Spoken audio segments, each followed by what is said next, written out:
San Marcos capítulo 9, versículos 33 y 34.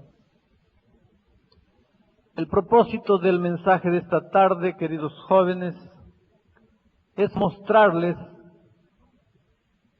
la inmensa capacidad que Dios tiene para amar y perdonar, y como consecuencia de inspirar en cada corazón el deseo de amar al Señor Jesús con todas sus fuerzas. Vamos a leer el texto, San Marcos capítulo 9, versículos 33 y 34. Llegaran a Capernaum. Cristo en casa preguntóles, ¿qué estaban discutiendo cuando veníamos por el camino? ¿Qué estaban discutiendo cuando veníamos por el camino? Mas ellos quedaron callados, porque por el camino habían discutido entre sí cuál de ellos sería el mayor. Vamos a hablar esta tarde del tema del perdón.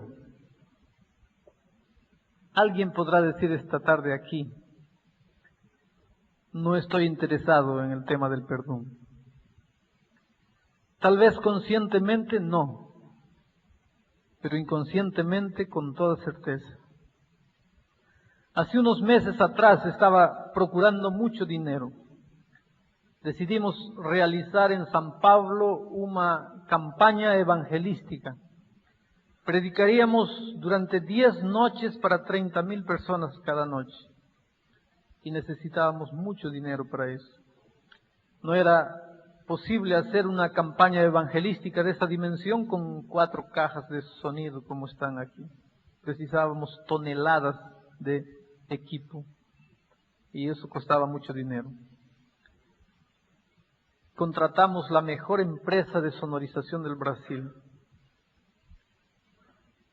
El ingeniero que sonoriza los shows de Roberto Carlos, uno de los grandes cantores brasileños. Es decir, decidimos hacer una campaña evangelística para sacudir San Pablo.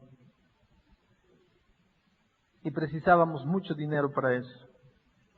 Y comencé a procurar ese dinero en diferentes lugares, con hermanos que tenían posibilidades. Y hay una hermana de nuestra iglesia que es secretaria ejecutiva en una gran empresa en San Pablo. Y parece que ella quiso ayudarme y habló con el dueño de la empresa. No es una empresa, es un grupo de empresas, un grupo empresarial. Y él le dijo, yo quiero hablar con ese pastor.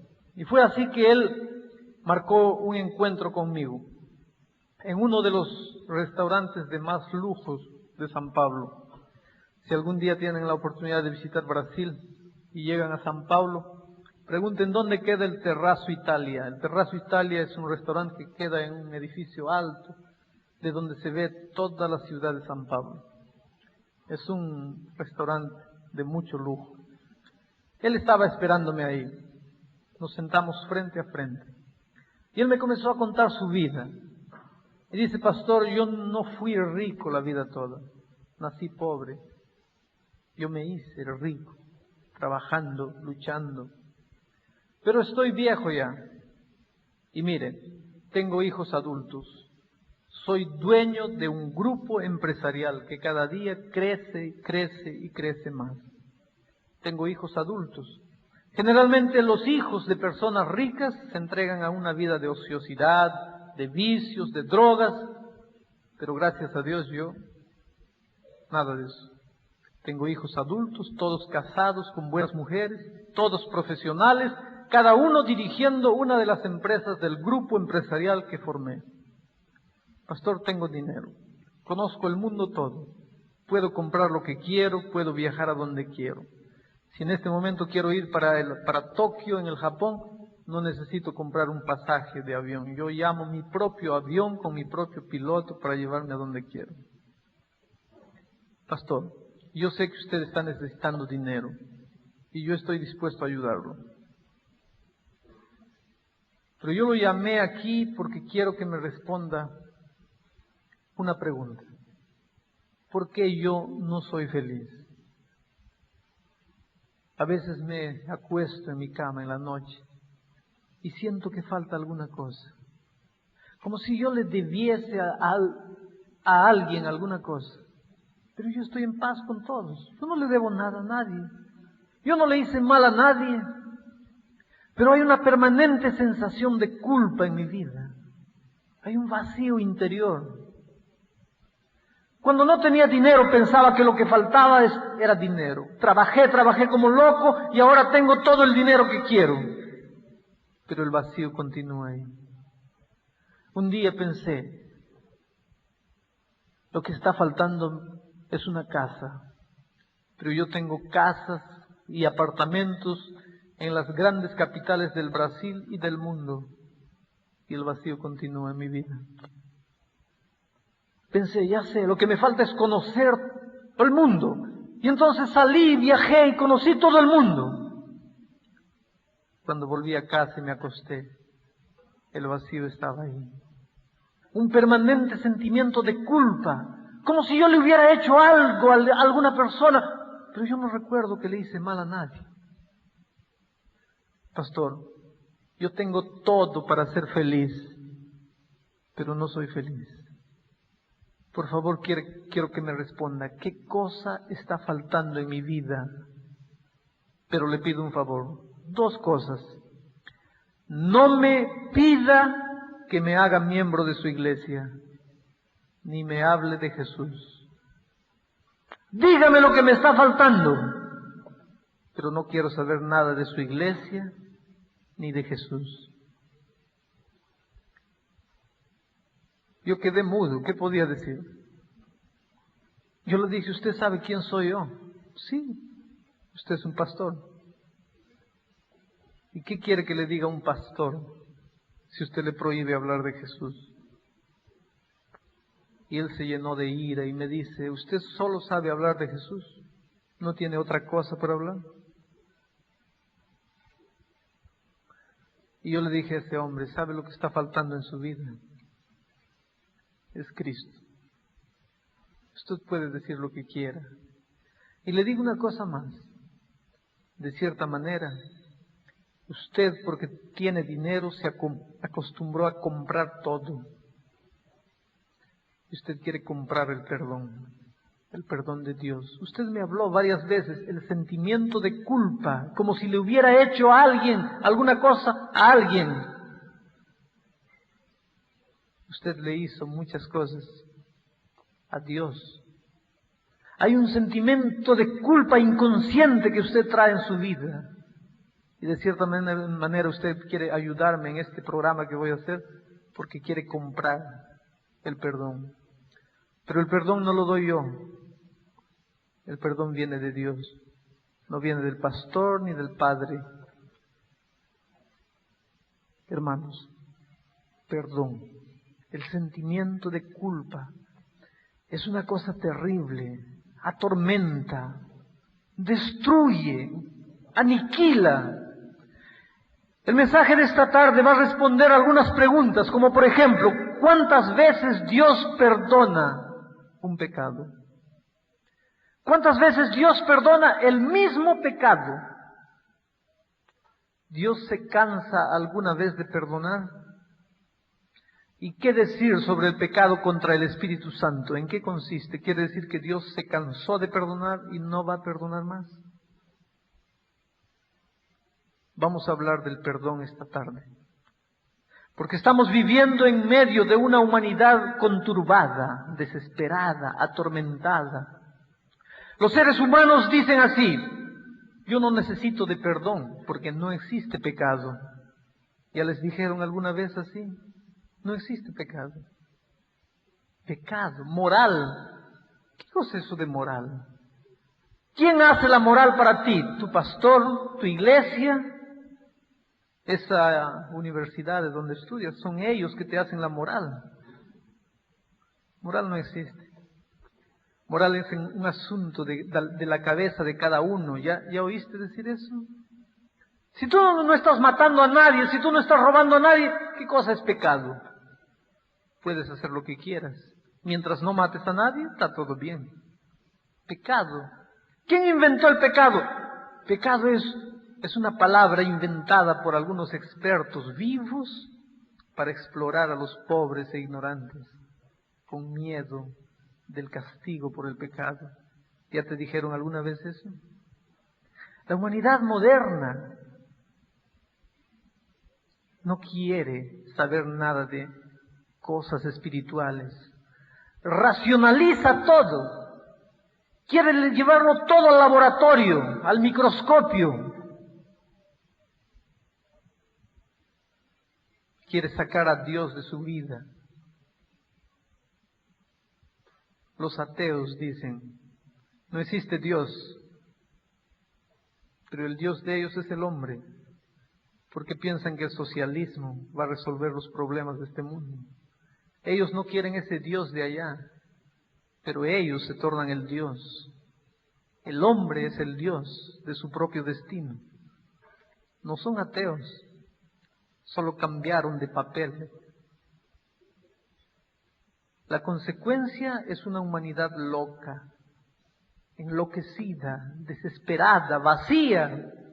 Nunca como en nuestros días se hizo filas en los consultorios de los psicólogos, de los psicoanalistas, de los psiquiatras.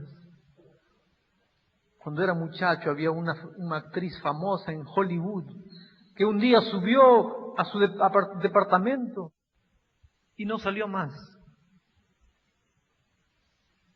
Y la buscaran, tocaran la puerta y forzaran la puerta y entraron y la encontraron en la bañera con los pulsos cortados, sangrando.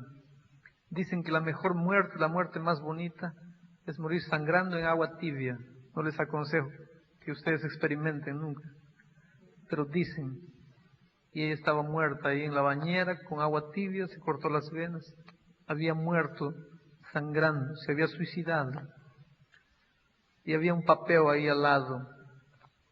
Yo no me suicidé, me asesinaron. Atrapen luego al asesino, antes que acabe con la humanidad toda. El asesino es el recuerdo de la vida miserable que viví.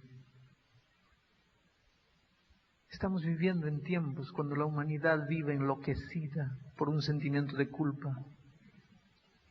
¿Pero qué dice Dios con relación al perdón? Veamos el texto que yo leí esta tarde. Llegaron a Capernaum y estando él en casa les preguntó, ¿qué estaban discutiendo cuando veníamos por el camino? Y ellos se quedaron callados porque por el camino habían discutido quién sería el mayor. Les voy a explicar un poco esta situación. Cristo y sus discípulos estaban yendo para Capernaum. Hace 3 años que vivían juntos. Este incidente ocurrió cerca de la muerte de Cristo. Ellos estaban yendo para Capernaum y en el camino Cristo se dio cuenta que los discípulos se quedaban para atrás. Entonces Cristo disminuyó los pasos. Pero cuando Cristo acortó los pasos, los discípulos también acortaban los pasos y quedaban más para atrás. Si tú fueras Cristo, ¿qué hubieras deducido? Y parece que los discípulos estaban conversando muy animadamente allá. Y Cristo pensó, ya sé, ellos no quieren que yo escuche lo que están conversando. Y cuando llegaron a Capernaum y entraron en la casa, Cristo los miró a todos, los reunió y les dijo, quiero que me digan una cosa. ¿Qué cosa ustedes estaban conversando cuando veníamos por el camino? ¿Por qué ustedes no querían que yo les escuche? Y la Biblia dice que ellos se quedaron calladitos. ¿Por qué? Porque por el camino habían discutido quién sería el mayor entre ellos. Queridos jóvenes, estos pobres discípulos eran víctimas del peor de los pecados, el pecado más asqueroso a los ojos de Dios, que no es el adulterio, ni el asesinato, ni el robo. El pecado más asqueroso a los ojos de Dios. El primer pecado del universo. Aquel sentimiento que tomó posesión del corazón de Lucifer. Aquel sentimiento que se opone al carácter de Dios. El orgullo. Ellos eran esclavos de su orgullo. Ellos no querían ser orgullosos. Pero cuando se descuidaban un poco, el sentimiento tomaba posesión de su corazón. Ellos luchaban contra ese sentimiento, mas no conseguían vencerlo. Y ahora mire, 3 años viviendo con Cristo y no habían conseguido vencer el pecado del orgullo. Y cada vez que iban a practicar este pecado, ellos se separaban propositadamente de Cristo. Y aquí viene una cosa que ustedes deben recordar la semana toda. Ya se dieron cuenta que es imposible pecar al lado de Cristo. Cada vez que tenemos que pecar, tenemos que separarnos de Él. Tenemos que parar de orar, parar de estudiar la Biblia, parar de conversar con Él. Al lado de Cristo es imposible pecar. Ellos querían pecar y entonces tuvieron que separarse. Déjale que se vaya para allá. Y se quedaron aquí. Y cuando Cristo caminaba despacio, ellos caminaban más despacio. No querían que los viese y practicaban su pecado escondido. Queridos jóvenes, estoy hablando de un pecado premeditado, un pecado consciente, un pecado pensado, planeado, frío, calculado. Los discípulos eran víctimas de un pecado frío, calculado, consciente, de un pecado repetido constantemente. Pero ellos no querían ser así. Cada vez que terminaban de pecar, ellos lloraban, les dolía que fuese así, no querían. Mas el pecado estaba metido en su carne y no conseguían arrancarlo. Y ahora Cristo les dice, ¿qué estaban hablando? Y ellos se quedaron callados. Yo les pregunto, ¿los discípulos sabían que el pecado del orgullo era pecado o no? Si no sabían, ¿por qué se quedaron calladitos cuando Cristo les preguntó? Y si no sabían, ¿por qué se separaban de Cristo para practicarlo escondido? Ellos sabían. ¿Pero qué hizo Cristo con ellos? Los miró y les dijo, ustedes no valen nada.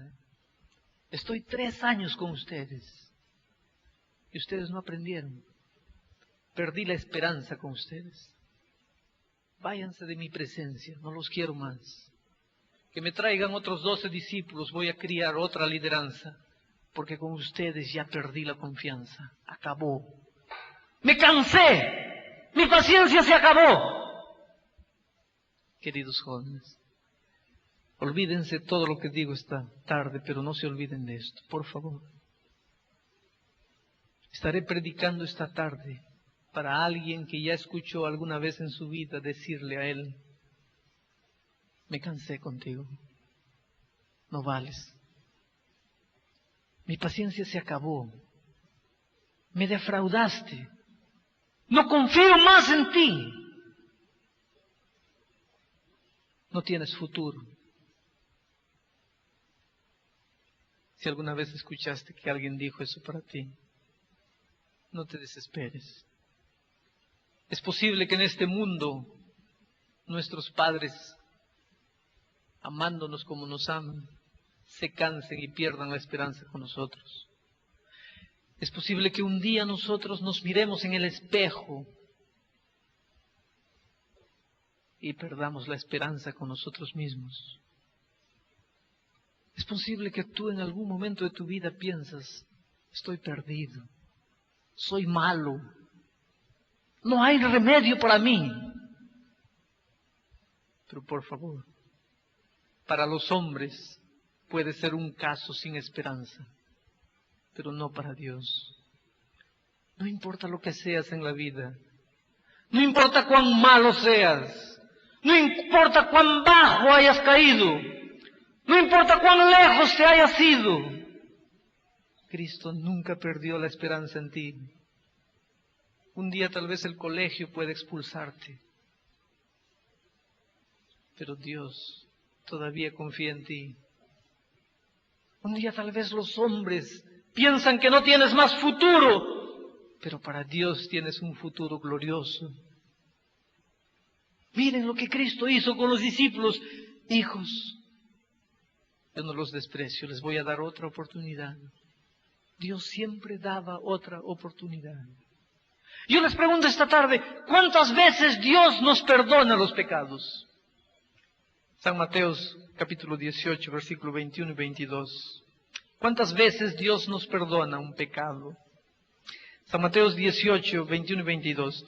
Entonces Pedro, aproximándose de él, le preguntó: Señor, ¿hasta cuántas veces pecará mi hermano contra mí y tendré que perdonarle?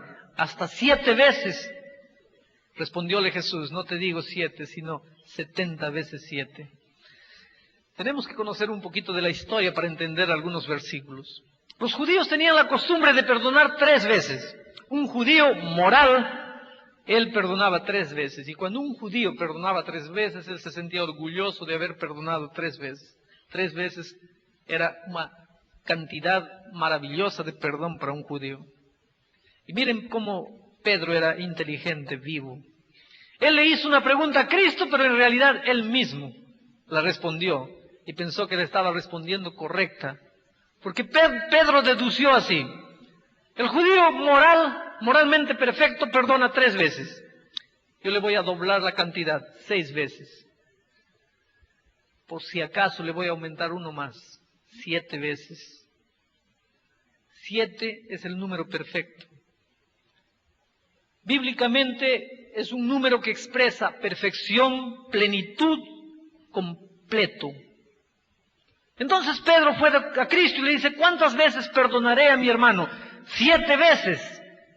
Y lo que Pedro esperaba es que Cristo lo abrazase y le dijese: felicitaciones, hijo, ese es exactamente 7 veces. Pero Pedro quedó chasqueado cuando escuchó la respuesta de Cristo. Cristo le dijo: no 7, sino que 70 veces 7. ¿Qué quiere decir esto? Que en este momento tenemos que comprar una libreta de apuntes y comenzar a apuntar cuántas veces nuestro hermano nos ofende y cuántas veces lo perdonamos. 400 o 399, 400 veces, nunca más. Es así. 7, escuchen, 7 simboliza perfección, amplitud, completo. 70 veces 7 es la intensificación del número 7. Lo que Cristo estaba queriendo decir es: hijo, si tu hermano peca contra ti, tienes que perdonarlo infinita cantidad. Sin límite. 1 millón, 5 millones, 10 millones.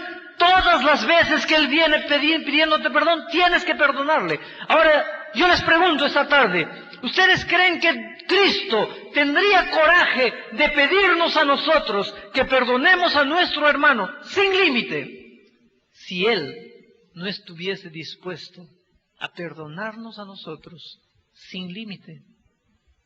Entonces les pregunto: ¿cuántas veces Dios nos perdona?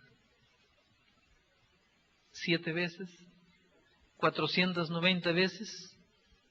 ¿1 millón de veces?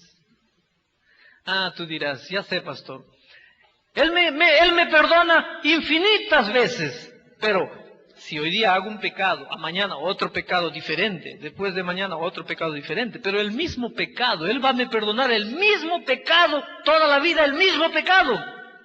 Entonces vamos a ver qué dice la Biblia. San Lucas capítulo 17 versículos 3 y 4.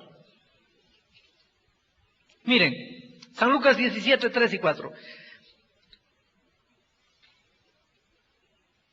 Tened cuidado de vosotros mismos. Si tu hermano peca, repréndelo. Y si él se arrepiente, perdónale. A pesar que él peque 7 veces contra ti, el mismo día, 7 veces viene donde ti diciéndote: perdóname, tú tendrás que perdonarle. Esta es otra cosa que tenemos que entender. Si tu hermano te ofende 7 veces por el mismo motivo, en el mismo día, y las 7 veces viene donde ti y te dice: perdóname, tú tendrás que perdonarle. Pero para entender les voy a ilustrar lo que estoy diciendo. Para entender lo que quiere decir perdonar a mi hermano 7 veces el mismo día, voy a ilustrar esto que estoy diciendo. Supongamos que tú tienes un carro último modelo, un Mercedes-Benz, último modelo, recién salido de la fábrica. Está ahí a frente de tu casa un domingo de mañana. Tú tienes un vecino pobre que tiene un Zapito del año 58, todo achatado. Tú estás ahí el domingo con tu carro enfrente de la casa leyendo tu periódico. y de repente a eso de las 9 de la mañana escuchas un ruido, el ruido de un choque de carro. Y tú imaginas lo que sucedió y sales desesperado para ver. Y efectivamente, es lo que tú pensabas. Chocaron tu Mercedes último modelo. El hijo de tu vecino, que tiene 13 años, está queriendo aprender a manejar, agarró el carro del papá y te chocó el Mercedes-Benz. Ahora viene el papá o el vecino ahí. Vecino, por favor, me perdóneme. Le prometo que nunca más, por favor, discúlpeme. Como tú eres un buen cristiano, lo perdonas. Te vuelves para la casa y continúas leyendo tu periódico. Y de repente a las 10 de la mañana, nuevamente escuchas aquel ruido. Sales corriendo para ver. Y el hijo de tu vecino chocó tu Mercedes por el otro lado. Y ahora quedas nervioso. Pero el vecino sale, por favor vecino, perdóneme. Y como tú eres un buen cristiano, le perdonas. Y así ocurre la tercera, la cuarta, la quinta, la sexta vez. Allá por las 5 de la tarde, estás tomando tu lonche, cuando de repente escuchas por la 7ª vez el mismo día el ruido que ya es muy conocido para ti. Sales corriendo para ver y el hijo de tu vecino chocó tu Mercedes-Benz por otro lado, la 7ª vez. Y ahora tu vecino, todo rojo de vergüenza, te dice: vecino, ya no sé dónde meter la cara, estoy avergonzado, por favor, perdóneme. ¿Qué harías tú? Yo le perdonaría, pero le diría así: oye vecino, por favor, amarre a su hijo, haga alguna cosa con él, porque no puede continuar esta situación así. Ustedes entienden lo que Cristo está diciéndonos. Si tu hermano peca contra ti 7 veces el mismo día por la misma cosa, y viene y te dice perdóname, tú tendrás que perdonarlo. Ahora yo les pregunto, ¿Cristo tendría coraje de darnos una tarea que Él no está dispuesto a cumplir? Es decir, Él te dice que tú le perdones a tu hermano 7 veces el mismo día en el mismo pecado. Pero Él no está dispuesto a perdonarte a ti 7 veces el mismo día por el mismo pecado. ¿Tú crees que Cristo haría eso? Y ahora te pregunto, ¿cuándo fue la última vez que tú le pediste a Dios perdón 7 veces el mismo día por el mismo pecado? El perdón y el amor de Dios son infinitos, pero algunos se asustan cuando predicamos esto. Pastor, mucho cuidado, porque los jóvenes van a comenzar ahora a pecar a diestra y a siniestra. Porque, qué bonito, qué mensaje maravilloso. Dios me perdona todo, puedo hacer todo y Dios me perdona. ¡Qué maravilla! Ese es el evangelio del amor. ¡Qué bonito! Puedo pecar y no tiene nada de malo. ¿Y qué del pecado contra el Espíritu Santo? ¿Qué cosa es el pecado contra el Espíritu Santo? Yo fui un muchacho que nació y creció en la iglesia y viví desesperado durante años. Cuando predicaban del pecado contra el Espíritu Santo, entonces parecía que la vida acababa para mí. Porque todos mis pecados eran conscientes. Yo rara vez me acuerdo de un pecado así. No sabía lo que estaba haciendo y de repente pequé. No, todos mis pecados eran bien planilladitos. ¿Cómo son los tuyos? ¿Ah? ¿Cómo son tus pecados? Y me decían que Dios no perdona los pecados conscientes, ¿no? Hasta que un día encontré que los discípulos vivieron 3 años con Cristo. Y muchas veces planearan sus pecados. Y Dios no los mandó para afuera. Dios no perdió la esperanza con ellos. Dios los amó, les dio una nueva oportunidad. No se cansaba de confiar en el ser humano. Pastor, ¿qué me dice del pecado contra el Espíritu Santo? San Mateo capítulo 12, versículo 31. Ahí está escrito ese asunto del pecado contra el Espíritu Santo. 12:31. Por tanto vos digo, todo pecado y blasfemia le será perdonado a los hombres, menos el pecado contra el Espíritu Santo. Ya oí predicar muchas veces en mi vida, muchos sermones de la segunda parte de este versículo, menos el pecado contra el Espíritu Santo, pero nunca oí un sermón de la primera parte. Todo pecado y blasfemia será perdonado a los hombres. Ustedes pueden decirme lo que quiere decir la palabra todo. Si hay un profesor de castellano aquí, podría decirme qué quiere decir todo. Hay una otra palabra en castellano para explicar mejor el sentido de amplitud que la palabra todo. ¿Qué cosa es todo? Todo es todo. ¿Cuál es tu pecado? Está incluido en el todo. Pero pastor, usted dice, porque no sabe qué cosa estoy haciendo yo. Usted no sabe que yo estoy prisionero de un vicio que no consigo arrancar de mi vida. Usted no sabe lo que estoy haciendo cuando nadie me ve. Yo no sé.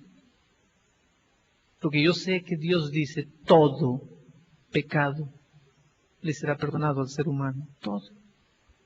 Pecado consciente, inconsciente. Pecado estudiado, no estudiado. Todo pecado le será perdonado al ser humano.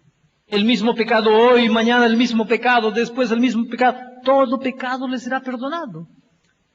Menos el pecado contra el Espíritu Santo. Pero pastor, ¿qué cosa es el pecado contra el Espíritu Santo? El pecado contra el Espíritu Santo es el pecado por el cual tú no le quieres pedir perdón a Dios. Pero yo te pregunto, ¿tú sientes necesidad de pedirle perdón a Dios? Entonces no te preocupes. Porque mientras tu labio se abra para decir, Dios mío, perdóname, todo pecado le será perdonado al ser humano. Únicamente cuando el hombre diga, no quiero más perdón, cometió el pecado contra el Espíritu Santo. ¿Por qué? ¿Porque Dios se cansó de perdonar? No. El hombre es que se cansó de pedir perdón y llega un punto en que dice, no quiero más perdón, no quiero. Pero mientras tú no le digas a Cristo, llévate tu perdón, quiero perderme, no quiero nada, todo pecado le será perdonado al ser humano. ¿No es maravilloso esto? ¿Cuántos seres humanos viven prisioneros de un sentimiento de culpa? Un día prediqué este sermón y al final, en la puerta, una señora me abrazó llorando y me dice, pastor, durante 18 años cargué el peso de culpa en mi vida y pensé que estaba perdida para siempre. Cuando tenía 14 años quedé embarazada. Y hice un aborto. Mi papá no supo, la iglesia no supo, nadie supo, solo yo. Después me casé y mi esposo no sabe. Nadie sabe, solo yo y Dios. 18 años, pastor, viviendo el infierno de una vida sin perdón. Porque yo pensé, Dios puede perdonarme cualquier cosa, pero haber tirado una vida, haber acabado con una vida, Dios nunca va a perdonarme eso. Qué alegría para una señora escuchar que Dios le dice, todo pecado le será perdonado al ser humano. Todo. No importa lo que haya en tu vida. Dios esta mañana te dice, todo pecado será perdonado. El pecado acaba, arruina, el sentimiento de culpa destroza la vida. Una vez en Governador Valladares, una ciudad del interior de Minas Gerais, en Brasil, Conocí una hermana misionera, dinámica, ganaba almas, bautizaba muchas almas cada año. La visité, almorcé en la casa de ella, fue un lindo encuentro. 4 años después volví a la misma ciudad. Y cuando terminé el sermón, los hermanos me dijeron, tiene que visitar a nuestra hermana. ¿Qué pasa con ella? Está paralítica del cuello para abajo, no puede mover los pies, los brazos. El esposo vendió mitad de la hacienda, llevó ella para Estados Unidos, para los mayores especialistas, pero nadie descubre nada. Físicamente está bien, pero del cuello para abajo está paralizada y ningún médico descubre qué tiene ella. Y fui a visitar a esta hermana. Y conversando me di cuenta de lo que estaba pasando con ella y pedí para todos salir y que me dejen solo con ella. Yo agarré su mano, muerta, parecía la mano de un cadáver, entre mis manos. Y yo le dije, hermana, Dios la ama mucho. Usted es muy importante para Dios, no puede olvidarse de eso. Y ella comenzó a llorar a gritos. Y dice, pastor, Dios no puede perdonarme. Él nunca me va a perdonar. Yo cometí adulterio y nadie sabe. Pastor, yo fui una líder de la iglesia, ¿cómo pude hacer eso? Puede existir perdón para todos, menos para mí. Dios no puede perdonarme porque yo tenía la luz. Yo era consciente de lo que estaba haciendo. Yo merezco morir. Pero como Dios no le tiraba la vida, ella inconscientemente se acabó con la vida. El peso de culpa fue tan grande que ella murió en su cuerpo. Y no solo no moría en la cabeza, porque eso ya dependía de Dios. Años y años cargando el peso de la culpa. Y le dije, hermana, ¿qué puedo hacer para convencerla de que Dios la ama y la perdona? Queridos jóvenes, cada uno de ustedes es muy importante para Dios. Nunca se olviden de eso. ¿Tú dónde estás allí? Puedes tener en tu corazón sentimientos de revolta. Puedes sentirte incomprendido. Puedes a veces sentir sentimientos de odio. Puedes sentirte infeliz, desdichado, triste, fracasado. Pero tú eres la cosa más linda que Dios tiene en este mundo. No puedes olvidarte de eso nunca. Algunos hermanos en Brasil quedan preocupados cuando digo eso. Un día un hermano, un anciano de iglesia me dice, pastor, usted no puede predicar así a los jóvenes. Dios les perdona todo, porque de aquí a poco va a aparecer una generación de jóvenes pecando, haciendo lo que quieren, porque Dios les perdona todo.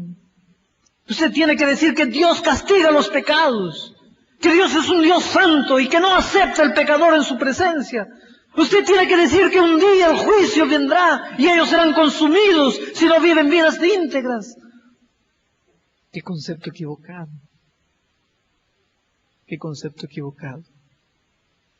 Por miedo se puede obedecer, pero obediencia por miedo para Dios no vale nada. Pero cuando tú comprendas lo que Dios es para ti, cuando tú comprendas cómo Él te ama, no te quedará otro camino sino apasionarte por Cristo y servirlo por amor. Termino el mensaje de esta tarde contando una experiencia muy interesante. Hace 10 años atrás, en Minas Gerais, no Brasil, organicé un campamento para jóvenes. Y los colegas pastores vinieron y me dijeron, pastor, no debe llevar a ese muchacho ya. Es perverso, es malcriado. Él es sucio, es inmoral. Él va a arruinar todo el campamento. Ya lo hemos expulsado de muchos campamentos. No lo lleve. Pero me pareció que si yo estaba llegando al Brasil no debía cerrarle la puerta a un joven sin conocerlo. Y lo llevé. Pero en pocos días me di cuenta que los pastores, todo lo que ellos me habían dicho con relación a él, no era nada comparado con lo que él en realidad era. Era malo. Era perverso. Teníamos una ley en el campamento. Si un muchacho comete una indisciplina, el consejero habla con él. Repite la indisciplina, el director habla con él. Repite la disciplina, el vicedirector primero y después el director habla con él. Y si él comete la misma indisciplina la cuarta vez, me lo traen a mí. Pero era solo para decirle, estás expulsado, te vas del campamento.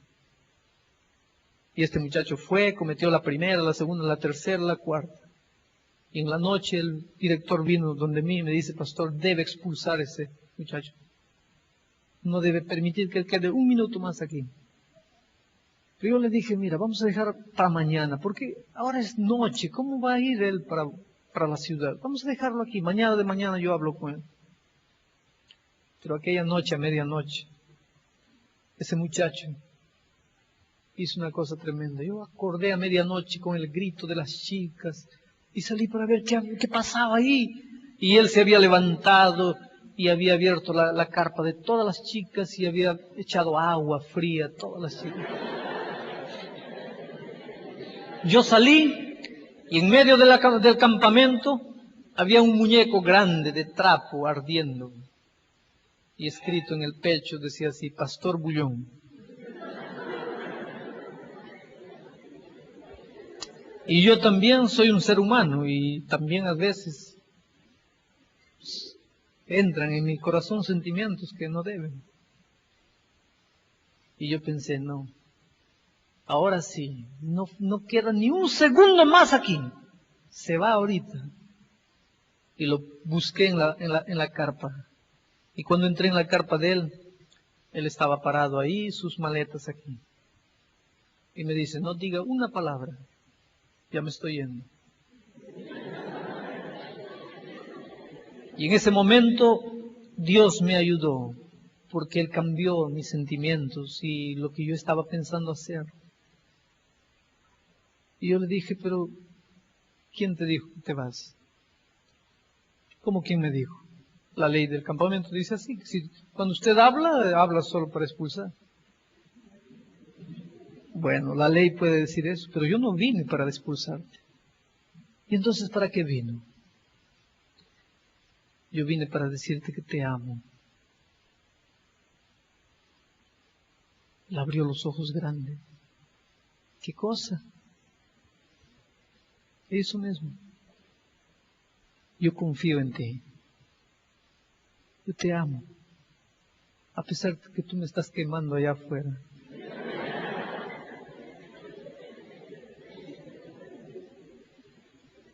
Y los ojos de ese muchacho se llenaron de lágrimas. Y me dice, pastor, no me diga que me ama. Yo no creo. Nadie me ama en esta vida. Mis padres no me aman. Nadie me ama. Yo soy así porque nadie me ama. Y yo le dije, oye, yo te voy a probar que confío en ti. Y que estoy siendo sincero en lo que te digo. Te vas a quedar en el campamento.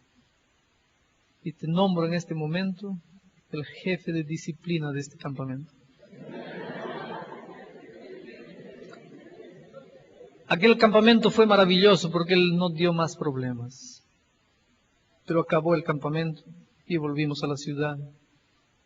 Después de un tiempo él desapareció, nunca más lo vi. Pasaron 10 años, casi 10 años. El año pasado estaba en el Instituto Adventista de Encino, en San Pablo, saliendo de una junta. Me dirigí al comedor cuando un muchacho me alcanzó y me dice, pastor, ¿se acuerda de mí? Yo lo miré y dije, oye, yo debo haberte visto en alguna parte, pero no me acuerdo. Conozco tantos jóvenes. Y los ojos de él nuevamente se llenaron de lágrimas. Y me dice, pastor, usted tiene que acordarse de mí. Y entonces yo percibí que alguna cosa había acontecido con él. Seguramente yo signifiqué en la vida de él alguna cosa. Porque yo sentí que le dejaba triste el hecho de yo no recordarlo.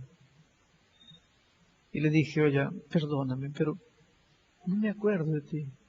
Dame una indicación. ¿Cuándo fue?